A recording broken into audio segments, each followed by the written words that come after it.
Hello दोस्तों, नमस्कार। स्वागत है आपका आपके अपने यूट्यूब चैनल गौरव सर ब्लॉग्स पे। सर्वप्रथम दोस्तों, आप सभी को गणतंत्र दिवस की हार्दिक शुभकामनाएं। दोस्तों, आज की जो वीडियो है वह 25 तारीख के डेट में एक जो लेटर जो है सो जारी किया गया है उसके बारे में इंफॉर्मेशन देने के लिए है। इसमें जो है सो श्री मनोज कुमार निदेशक जो है माध्यमिक शिक्षा बिहार के, उनकी अध्यक्षता में दिनांक 18/1/2022 को एक वीडियो कॉन्फ्रेंसिंग के माध्यम से बैठक हुई थी, जिसकी कार्यवाही हुई थी वो पूरी कार्रवाई का इसमें जो है सो लेटर में समाहित किया गया कि उस दिन क्या क्या आखिर बैठक में निर्णय लिया गया या किन किन बिंदुओं पे चर्चा की गई है। तो इसमें सभी है, नियोजन से संबंधित समीक्षा है, शिक्षकों के पे फिक्सेशन से संबंधित जो भी समस्याएं थी उनके बारे में है, और भी बहुत सारी जो जानकारियां हैं वो मैं इस लेटर के माध्यम से आप सभी के साथ साझा करने वाला हूं। तो वीडियो के अंत तक बने रहे, वीडियो को स्किप नहीं करेंगे और आपको एक बहुत ही उपयोगी जानकारी, हेल्पफुल जानकारी आपको मिलने वाली है आपके विभाग के द्वारा जो किया गया कार्रवाई उसके थ्रू। तो चलिए हम लोग वीडियो को शुरू करते हैं। अगर आप लोग वीडियो पे नए हैं, अगर चैनल पे नए हो तो चैनल को सब्सक्राइब करना ना भूलें, वीडियो को लाइक जरूर करें और अपने दोस्तों के साथ शेयर भी करें। दोस्तों, मनोज कुमार निदेशक माध्यमिक शिक्षा बिहार की अध्यक्षता में दिनांक 18/1/2022 को वीडियो कॉन्फ्रेंसिंग के माध्यम से एक बैठक हुई थी। उस बैठक में जो है 3 बजे वीडियो कॉन्फ्रेंसिंग के माध्यम से सभी जिला शिक्षा पदाधिकारी और सभी जिला कार्यक्रम पदाधिकारी स्थापना है एवं राष्ट्रीय सूचना केंद्र के पदाधिकारी के साथ शिक्षक नियोजन 15% के उपरांत ऑनलाइन कैलकुलेटर से वेतन निर्धारण एवं लाभुक आधारित योजना के डीबीटी संबंधी बिंदुओं पर समीक्षा की गई। तो 3 बिंदु यहाँ पे हम लोग चर्चा करेंगे। एक है कि ये जो शिक्षक नियोजन हमारा जो चल रहा है 6ठे चरण का, उसके बारे में था। दूसरा है 15% जो ऑनलाइन कैलकुलेटर के माध्यम से शिक्षकों का 15% मूल वेतन में बढ़ोतरी की बात है, उसके वेतन निर्धारण के बारे में कुछ चर्चाएं की गई है जो आपके लिए उपयोगी होंगी, तो वो है। एवं लाभुक आधारित योजना के डीबीटी संबंधी बिंदुओं पर भी समीक्षा की गई है। आइए हम लोग सबसे पहले नियोजन से संबंधित समीक्षा जो है उसके बारे में हम लोग चर्चा करते हैं। चलिए, सबसे पहला बिंदु आपका है नियोजन से संबंधित समीक्षा। तो इसके बारे में जो है हम लोग देख लेते हैं कि आखिर क्या क्या कार्रवाई में हुई थी। देखिए यहाँ पे क्लियर लिखा हुआ वो लेटर मैं आपको पढ़ के बता रहा हूँ कि सर्वप्रथम 6ठे चरण के माध्यमिक और उच्च माध्यमिक शिक्षक नियोजन के लिए औपबंधिक मेधा सूची प्रकाशन की समीक्षा की गई। ये जो है 6ठे चरण की जो माध्यमिक और उच्च माध्यमिक शिक्षक नियोजन की औपबंधिक मेधा सूची प्रकाशन की बात कही गई थी, तो उसके बारे में सभी डीओ डीपीओ से जो है माध्यमिक शिक्षा जो है निदेशक माध्यमिक शिक्षा मनोज कुमार वो उसकी समीक्षा की कि किस तरह का कार्य प्रगति पे चल रहा है। सभी जिलों को निर्देश भी दिया गया है कि दिनांक 10/1/2022 को औपबंधिक मेधा सूची के प्रकाशन की सूचना भेजी जाए, जो निकल गया है डेट आपका। यदि किसी नियोजन इकाई द्वारा औपबंधिक मेधा सूची का प्रकाशन नहीं किया गया है तो कारण स्पष्ट करते हुए अविलंब सूचना भेजी जाए ताकि विभाग द्वारा ससमय निर्णय लिया जा सके। उसके बाद है सभी जिला शिक्षा पदाधिकारी को औपबंधिक मेधा सूची को अपने जिला के एनआईसी पोर्टल पर अपलोड करने का निर्देश भी दिया गया है। नवादा एवं सीतामढ़ी जिला द्वारा अभी तक किसी भी नियोजन इकाई का औपबंधिक मेधा सूची अपलोड नहीं किया गया है। इस संबंध में स्थिति स्पष्ट करने का भी निर्देश उनको दिया गया है, वहाँ के नवादा के और सीतामढ़ी के डीओ और डीपीओ को। अब सेकेंड जो मैटर था इस कार्रवाई का, उसमें आपको जो है सो 15% वेतन वृद्धि के पश्चात जो वेतन निर्धारण की बात थी उससे संबंधित था। उसके बारे में इन्होंने श्री शैलेश श्रीवास्तव राज्य सूचना प्रौद्योगिकी पदाधिकारी हैं एनआईसी के, उनके द्वारा बताया गया है कि अभी भी पूरे राज्य में जो है 5767 विद्यालय का डाटा शून्य दिखाई दे रहा है। ये आपका पहले का न्यूज है, 20 तारीख से पहले का न्यूज है। अब शायद सभी जिलों का जो है सो एनआईसी पोर्टल पर डाल भी दिया गया और आपत्ति भी ले लिया गया, और 27 तारीख को वेतन निर्धारण पर्ची भी जारी कर दिया जाएगा, ऐसा विभाग का कहना है। तो इन्होंने बताया कि पूरे राज्य में 5767 विद्यालय का डाटा शून्य दिख रहा है। उनके द्वारा प्रत्येक जिले के विद्यालयों की लंबित डाटा की विवरणी भी दिखाई गई है। सभी जिला को लंबित डाटा की जांच कर लेने का निर्देश दिया गया। साथ ही शिक्षकों के अपलोडेड डाटा में यूएन नंबर एवं आधार प्रविष्टि में मिसमैच दिख रहा है। ऐसी त्रुटियों को भी जांच कर सुधार कर लेने का निर्देश दिया गया है। अभी भी सभी जिलों द्वारा शिक्षकों का डाटा अपलोड पूर्ण नहीं किया गया है। इस संबंध में निम्न निर्देश दिया गया है, जो निर्देश आप लोग को पहले भी एक दिन पहले लेटर के माध्यम से बता दिया गया था, मैंने उसका वीडियो भी डाला था कि सभी जिला शेष बच्चे शिक्षकों का डाटा दिनांक 20/1/2022 संध्या 5 बजे तक अपलोड कर देंगे। तत्पश्चात डाटा अपलोड कार्य बंद कर दिया जाएगा। तो ये कार्य जो है पहले का है वो हो चुका है। उसके बाद आपका जो है नेक्स्ट था कि जिन शिक्षकों का वेतन निर्धारण में त्रुटि प्रतीत है वैसे शिक्षक अपना ऑनलाइन आपत्ति पोर्टल पर दिनांक 21 से 25 के संध्या यानी आज तक दर्ज करना था संध्या 5 बजे तक। तो ये भी आपका जो है सो हो चुका है। वैसे शिक्षक जिनका विवरणी सही एवं पूर्ण हो उनका वेतन पर्ची दिनांक 27/1/2022 से जनरेट किया जाएगा। कहने का मतलब है कि अगर आपके सारी विवरणी आपकी सही है तो वो आपका वेतन पर्ची जो है वो 27/1/2022 से जनरेट किया जाएगा। ऑनलाइन जनरेटेड वेतन पर्ची पर जिला कार्यक्रम पदाधिकारी जो स्थापना होंगे, आपके जिला के जो डीपीओ होंगे स्थापना के, उनका डिजिटल हस्ताक्षर होगा। समीक्षा के दौरान कुछ जिलों द्वारा, अब ये थोड़ा सा इंपॉर्टेंट है, इस पर फोकस कीजिए। समीक्षा के दौरान कुछ जिलों द्वारा वेतन निर्धारण के क्रम में उत्पन्न त्रुटियों की ओर ध्यान आकृष्ट किया गया, जिस पर निम्न निर्देश दिए गए। अब ये निर्देश क्या क्या है वो एक बार आप देख लीजिए। वो है कि विभागीय संकल्प संख्या 1530 दिनांक 11/8/2015 के द्वारा पंचायती राज संस्थान एवं नगर निगम संस्थान अंतर्गत कार्यरत शिक्षकों एवं पुस्तकालय अध्यक्षों के लिए अनुशंसित वेतनमान स्वीकृत किया गया था, जिसके वेतन निर्धारण हेतु विभाग के द्वारा सॉफ्टवेयर विकसित किया गया था। इसी के आधार पर वेतन निर्धारण के कार्रवाई पूर्ण की गई थी। इसी को आधार मानकर ही विभागीय संकल्प संख्या 1632 दिनांक 21/6/2017 द्वारा दिए गए पुनरीक्षित वेतनमान एवं संकल्प संख्या 1157 दिनांक 29/8/2020 के आलोक में राज्य के प्रारंभिक माध्यमिक एवं उच्च माध्यमिक शिक्षकों या पुस्तकालय अध्यक्षों का 1/4/2021 के प्रभाव से 15% वेतन वृद्धि करने का निर्णय लिया गया था। और ये 15% वेतन वृद्धि क्या थी? मूल वेतन में, आपके मूल वेतन में 15% की वृद्धि की बात कही गई थी। इस क्रम में विभागीय आदेश संख्या 1816 दिनांक 12/11/2021 द्वारा विस्तृत दिशा निर्देश निर्गत किया गया है। अब ये दिशा निर्देश आप एक बार पढ़ लीजिए। विभागीय संकल्प संख्या 1632 दिनांक 21/6/2017 के अंतर्गत पुनरीक्षित वेतनमान के निर्धारण हेतु विभागीय आदेश संख्या 1900 दिनांक 4/10/2019 में ग्रेड पे एवं वेतन वृद्धि के संबंध में आप आवश्यक निर्देश दिए गए थे, उसका भी अनुपालन करना आवश्यक होगा। प्रारंभिक विद्यालयों में वर्ग 1 से 8 के लिए दिनांक 31/3/2019 के उपरांत अप्रशिक्षित शिक्षकों की सेवा नहीं ली जानी है। जो लेटर था कि आपको 31/3/2019 के उपरांत यानी 1 अप्रैल 2020 से पहले सुप्रीम कोर्ट का ऑर्डर था कि सभी अप्रशिक्षित शिक्षक जो हैं वह किसी भी माध्यम से जो है वह प्रशिक्षित हो जाए, उसके बाद उनकी सेवा नहीं ली जानी थी। अतः प्रारंभिक विद्यालयों में सिर्फ प्रशिक्षित शिक्षक ही वेतनमान में कार्यरत हैं और ऑनलाइन कैलकुलेटर से किसी प्रारंभिक अप्रशिक्षित शिक्षक का वेतन निर्धारण नहीं किया जाना है।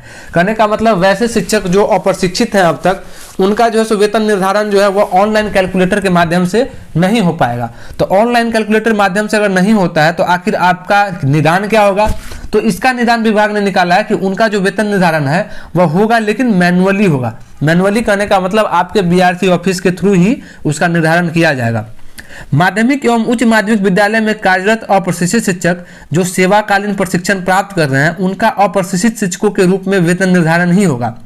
कहने का मतलब वैसे शिक्षक जो माध्यमिक एवं उच्च माध्यमिक विद्यालय में कार्यरत हैं और अभी तक अप्रशिक्षित है, यानी अभी तक अनट्रेंड है, उन्होंने कहीं ट्रेनिंग प्राप्त नहीं की है और अभी क्या है वर्तमान में वह सेवाकालीन प्रशिक्षण प्राप्त कर रहे हैं, तो उनका जो है अप्रशिक्षित शिक्षकों के रूप में ही वेतन निर्धारण होगा। यानी उनका भी वेतन निर्धारण जो होगा वह आपका मैनुअली होगा। यहाँ देखिए विभाग ने क्लियर भी कर दिया है, यह वेतन निर्धारण मैनुअली होगा, ऑनलाइन कैलकुलेटर से नहीं। कहने का मतलब सिर्फ ट्रेंड शिक्षकों की ही वेतन निर्धारण का कार्य जो है वह ऑनलाइन कैलकुलेटर करेगा। अगर आप अनट्रेंड हैं या आप सेवाकालीन प्रशिक्षण प्राप्त कर रहे हैं तो वैसे शिक्षकों के लिए जो वेतन निर्धारण की प्रक्रिया होगी वह आपको मैनुअली होगा। हालांकि ऐसा जो है माध्यमिक एवं उच्च माध्यमिक शिक्षक में, उच्च माध्यमिक विद्यालय के शिक्षक में ही मिलेगा, क्योंकि उससे पहले के जो भी शिक्षक है 1 to 5 और 6 to 8 के जो शिक्षक हैं वह लमसम 99% जो है वह ट्रेंड हो चुके हैं। अतः सभी जिला को निर्देश दिया जाता है कि ऐसे अप्रशिक्षित शिक्षकों का वेतन निर्धारण मैनुअली करते हुए उसकी सूची निदेशालय को उपलब्ध कराएंगे। साथ ही एनआईसी को सॉफ्टवेयर आवश्यक सुधार करने का निर्देश दिया गया है।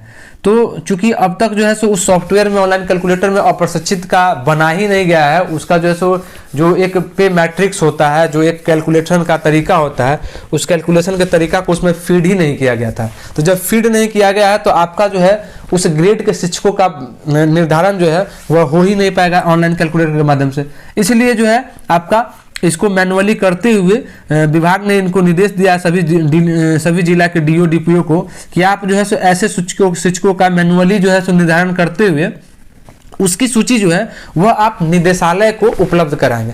तो ये इनका क्या होगा, कार्य होगा यहाँ पे कि डीओ डीपीओ का कार्य यहाँ पे ये हो जाएगा कि आपको बीओ के माध्यम से आपके सर्विस बुक का हो या फिर आपका जो भी हो, आपका पे फिक्सेशन स्लिप के माध्यम से हो, वो करवा के वहाँ मंगवाएंगे, डीओ या डीपीओ ऑफिस में मंगवाएंगे और वहाँ पे जो है सो इनका प्रशिक्षण इनका जो है सो वेतन निर्धारण मैनुअली किया जाएगा। चलिए आगे हम लोग चलते हैं लेटर में। अब दक्षता अनुत्तीर्ण वाली भी बात थी, बहुत सारे ऐसे शिक्षक भी जो दक्षता अनुत्तीर्ण है, तो उनके बारे में भी विभाग ने कुछ दिया है यहाँ पे निर्देश, उसके बारे में हम लोग थोड़ा सा पढ़ लेते हैं। देखिए 4 नंबर कॉलम में यहाँ पे दक्षता अनुत्तीर्ण शिक्षक मूल वेतन पर ही रहेंगे। विभाग ने कहा है कि जो दक्षता अनुत्तीर्ण है, जिन्होंने दक्षता पास नहीं किया है, वह मूल वेतन पर ही रहेंगे तथा ऐसे शिक्षकों का दिनांक 1/4/2021 को प्राप्त मूल वेतन में 15% वृद्धि करके वेतन निर्धारण नहीं किया जाएगा। कहने का मतलब है कि ऐसे शिक्षकों का विभाग बोल रहा है कि 1/4/2021 को प्राप्त जो मूल वेतन है उसमें 15% वृद्धि करके वेतन निर्धारण किया जाएगा, लेकिन इनका जो है ऐसे शिक्षकों को 1 जनवरी से कोई वेतन वृद्धि दे नहीं होगा। इनके वेतन वृद्धि का जो दे था, जो जनवरी में मिलना था, उस वेतन वृद्धि को इन्होंने क्या किया है, वो सीज कर लिया है, फ्रीज कर दिया है।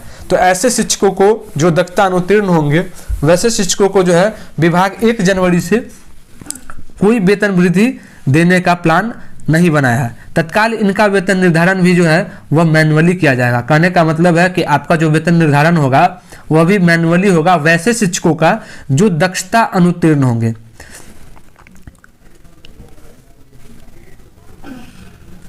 और तत्काल इनका वेतन निर्धारण मैनुअली करते हुए ऐसे शिक्षकों की सूची संबंधित निदेशालय को उपलब्ध कराने का भी निर्देश दिया गया है।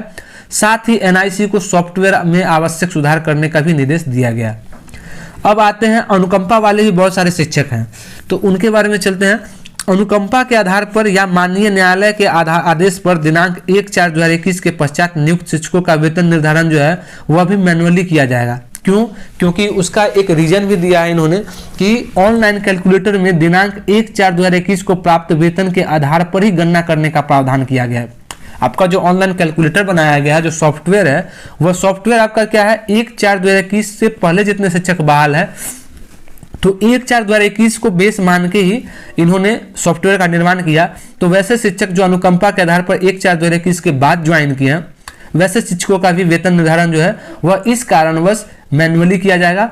और विभागीय आदेश के ज्ञापांक 1816 दिनांक 12/11/2021 द्वारा निर्धारित पे मैट्रिक्स के अनुसार ऐसे शिक्षकों का वेतन निर्धारण किया जाएगा। साथ ही उसकी सूची भी संबंधित निदेशालय को उपलब्ध करा दी जाए और एनआईसी के सॉफ्टवेयर को भी आवश्यक सुधार करने के लिए, यानी फ्यूचर में ऐसी दिक्कत ना आए तो उसके सुधार के लिए एनआईसी पोर्टल को भी अवगत करा दिया है कि आप ऐसे कैलकुलेटर में आप थोड़ा सा इम्प्रूवमेंट लाइए, अपडेट कीजिए, उसको सुधार कीजिए। अब वैसे शिक्षकों की बात हो रही है जो जुलाई 2019 में प्रशिक्षित या नियुक्त हुए हैं और उनको ग्रेड पे जुलाई 2021 में 2 वर्षों की सेवा के उपरांत दे होगा। तो ऐसे शिक्षकों के लिए क्या हुआ है, ऐसे शिक्षकों को दिनांक 1/4/2021 को दे मूल वेतन पर 15% की वृद्धि की जाएगी तथा जुलाई 2021 में ग्रेड पे का लाभ दिया जाएगा। ऐसे शिक्षकों को जुलाई 2021 में वेतन वृद्धि का लाभ नहीं देकर जनवरी 2022 से दे होगा। उक्त कोटि के शिक्षकों का वेतन निर्धारण जो है वह मैनुअली किया जाएगा तथा उसकी सूची भी संबंधित निदेशालय को उपलब्ध करा दी जाएगी। विभाग ने वेतन निर्धारण से संबंधित जो भी समस्याएं आपकी थी, उन सारे समस्याओं का यहाँ पे जवाब एक तरह से दे दिया है। बहुत सारे लोग ऊहापोह में थे कि आखिर मैं अपना फिक्सेशन किस तरीके से करूँगा। तो आप इस वीडियो के माध्यम से अपना कैटेगरी देखें और आप खुद डिसाइड कर ले कि आपको विभाग ने किस तरह का आदेश दिया है कि आपको किस तरीके से अपना वेतन निर्धारण करवाना है। अगर इस तरीके से आपका वेतन निर्धारण नहीं हो रहा है तो आप जो है बीआरसी के माध्यम से या डीओ डीपीओ के माध्यम से कंप्लेन करके अपना वेतन निर्धारण इस तरीके से करवा सकते हैं। चलिए नेक्स्ट देखते हैं, ये डीबीटी से संबंधित है कि लाभुक आधारित योजना से संबंधित कुछ बिंदु है, उस बिंदु की चर्चा हम लोग कर देते हैं। बैठक में डीबीटी से संबंधित मेधा सॉफ्ट डैशबोर्ड के बारे में जिलों को जानकारी दी गई। इस डैशबोर्ड की सहायता से जिला अपने विद्यालयों से संबंधित विभिन्न प्रकार के प्रतिवेदन यथा योजनावार लाभ प्राप्त लाभुकों की संख्या, शेष लाभुकों की संख्या आदि का अनुश्रवण कर सकते हैं। इसके अलावा जिलों को जानकारी दी गई कि विद्यालय द्वारा एंट्री किए गए छात्र छात्राओं की सूची को प्रखंड स्तर पर प्रखंड शिक्षा पदाधिकारी तथा जिला स्तर पर जिला कार्यक्रम पदाधिकारी योजना एवं लेखा द्वारा सत्यापन तथा अनुमोदन का कार्य शीघ्रता से पूर्ण कर लिया जाए। जिला स्तर पर जिला कार्यक्रम पदाधिकारी योजना एवं लेखा द्वारा उक्त सूची को अनुमोदित करने के उपरांत ही मुख्यालय स्तर से निकासी एवं व्यय पदाधिकारी द्वारा उक्त अनुमोदित सूची के लाभुकों का डीबीटी किया जाएगा। ये आपका डीबीटी से संबंधित था। नेक्स्ट आपका है माध्यमिक तथा उच्च माध्यमिक विद्यालयों में के मामलों में विद्यालय प्रधान जो है वह अपनी सूची को सीधे जिला कार्यक्रम पदाधिकारी जो है माध्यमिक शिक्षा को अग्रेसित करेंगे, जो अपने लॉगिन में सत्यापन के उपरांत उसे जिला कार्यक्रम पदाधिकारी योजना में लेखा को प्रेषित करेंगे। वर्तमान में 100% छात्रों का डाटा विद्यालय द्वारा अपलोड नहीं किया गया है तथा बीईओ डीपीओ लेखा द्वारा इसे सत्यापित अनुमोदित करने की स्थिति भी काफी निराशाजनक है। वित्तीय वर्ष 2020-21 में भी विभिन्न योजनाओं में काफी अधिक छात्रों को विभिन्न कारणों तथा यथा PFMS, Aadhaar verification, name mismatch, dead account होने के कारण भुगतान नहीं हो पा रहा है। निर्देश दिया गया है कि अभियान चलाकर सभी योग्य लाभुकों को अगले 15 दिनों में अनुमोदित करना सुनिश्चित करेंगे ताकि राशि का भुगतान किया जा सके। अंत में धन्यवाद, बैठक समाप्त किया गया। और यह जो लेटर आपका है वह 25/1/2022 के मतलब आज 25/1/2022 को इस लेटर को जो है पब्लिश किया गया है। चलिए आज के न्यूज में बस इतना ही, तब तक के लिए मिलते हैं नेक्स्ट ब्लॉग में, नेक्स्ट वीडियो में ऐसी इन्फॉर्मेटिव वीडियो लेके। तब तक के लिए धन्यवाद, जय हिंद।